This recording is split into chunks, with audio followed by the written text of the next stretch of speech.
नमस्कार मित्रांनो, मी चंद्रकांत वरगडे.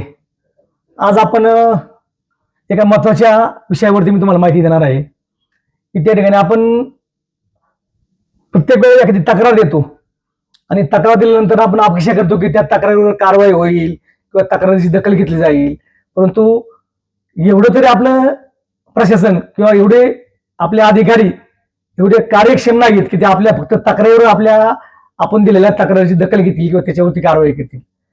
त्यामुळं आपण प्रत्येकाने एखादी तक्रार दिल्यानंतर 30 दिवस वाट पाहायची आणि 30 दिवसानंतर 35 दिवसानंतर आपण त्या तक्रारीच्या अनुषंगाने माहिती अधिकार 2005 या कायद्याच्या अनुषंगाने आपण संबंधित विभागाला माहिती अधिकारात विचारायचे की मी या तारखेला अशी अशी तक्रार दिली होती, त्या तक्रारीवरती आपण काय कारवाई केली किंवा त्या तक्रारी संदर्भात संबंधित विभागाकडे काय पत्रव्यवहार केला असेल त्या संदर्भात मला माहिती मिळावी. मित्रांनो, त्यानंतर आपल्याला त्या तक्रारी संदर्भामधली माहिती घेऊन आपल्याला ती माहिती दिली जाईल. त्यामुळे प्रत्येकाने तक्रार दिल्यानंतर माहिती अधिकार कायद्याच्या अनुषंगाने आपण त्या तक्रारी संदर्भात माहिती मागावी अशा माझी विनंती करतो. धन्यवाद.